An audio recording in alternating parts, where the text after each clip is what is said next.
To you, Priscilla, you know, government has done a lot in trying to make sure that the country produces competent students, but also the professionals within this country are those that can do much work to do with sciences. But we know that from trying to waive off taxes on science equipment, those which are imported into the country, but also enhancing the salaries of the teachers. Government is trying to, for over 10 years, trying to see that sciences are given a boost in this country. But performance from UACE, UCE, and PLE shows that sciences are poorly done, still poorly done for over 10 years. That's why I'm speaking to the Secretary General of Uganda Uganda Professional Science Teachers Union, Aaron Mogaiga, to let us understand where is the problem, because these are the teachers who are teaching our learners, and they've been given a chance. At least you had a good pay. What's the problem? Where is the problem? Thank you very much, BDF and NTV, for hosting me this morning, and good morning, our dear viewers and listeners. The issue of poor performance of science subjects continues to challenge everybody in this country, and we accept as science teachers. It has persisted for over 10 years. But to begin with, I want to thank the government of Uganda and the president in particular, first of all, for his effort to the improvement of the performance of sciences, starting with the enhancement of salaries of science teachers alongside other scientists. And also the Ministry of Education, they have put a lot of effort to make sure that the performance of sciences at least is better. However, we must agree that the effort is not yet enough.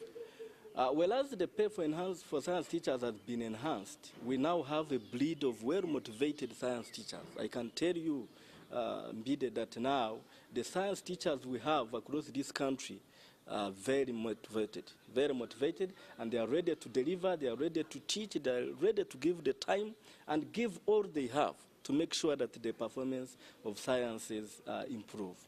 However, it's not only about the teacher. We need to look at it in three dimensions. One, we have the teacher, we have the student, and we also have the system. The teacher is motivated, yes. The learner must put the effort to make sure that what they are taught, they are able to grasp them and challenge the question, because they are our representatives during examinations. But now we have the system, which includes the school, the environment, the Ministry of Education. And here we are talking about equipment, supplies, materials to be used to deliver this science content. Because science is best taught experimentally. We must do a lot of practicals. We must do a lot of hands-on for the students to be able to get the competency to challenge the questions and also exhibit the skills. So, but you find that one of the challenges we have is that some of these supplies are limited. And even the number of teachers is also limited. You'll find, for example, at A-level, biology has vast content that for it to be delivered well, it needs at least 3 teachers. But when you make a survey across the country, you will discover that not many schools even have 2 teachers of biology on government pay. So you know that even on Friday, the Minister of State for Higher Education, Dr. John Chrysostom Muyingo, was saying that that government is now going to probe where the problem could be. But also Makere is also trying to understand the problem. So what do you think, what do you advise them? Before even they go ahead with the probing, what should they be doing for the science or for the schools across the country to ensure that, yes, what they inject in is equals what they get out of this investment? The effort to probe and examine the causes of the poor performance from government and Makere University, I think is highly welcome. And we actually support it as a union. And one of the major reasons why we came up to form our own union was to make sure that we are in charge of the affairs of the teaching of sciences. And we welcome them to team up with us, because we are the people on the ground, so that we can be able to give them the right information and they can be able to solve the challenge. But as they continue the probing, I can tell you and our dear viewers that the issue of the system I was talking about, even the time given for A-level, given the content and the vast syllabi, the time is still not enough.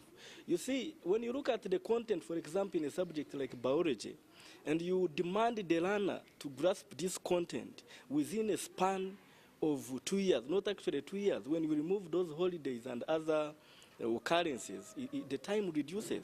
You'll find that it is just maybe year, 1 year and a quarter active time for teaching and learning.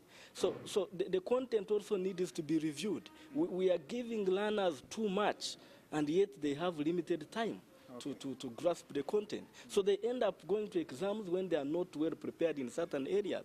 They can perfect in some areas, but you find majority of the areas, they are not well prepared. And UNEB will not only target areas where they are well prepared. For it will look at the entire syllabus. All right, let's end this conversation with also speaking about the issue of ICT, because I understand ICT teachers who teach information and communication technology subjects, Ministry of Education, some of the officials say they shouldn't be enhanced. Their salaries shouldn't be enhanced. But for you as a union, you're saying that these are also science teachers. Where is the problem? How should we fix this? Well, we actually do not know why certain officials in Ministry of Education are coming up to make a U-turn.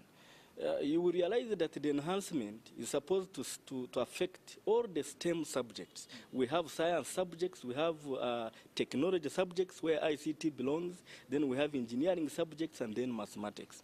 But we have realized of recent that our colleagues, those who teach ICT, are being removed from the pay enhancement.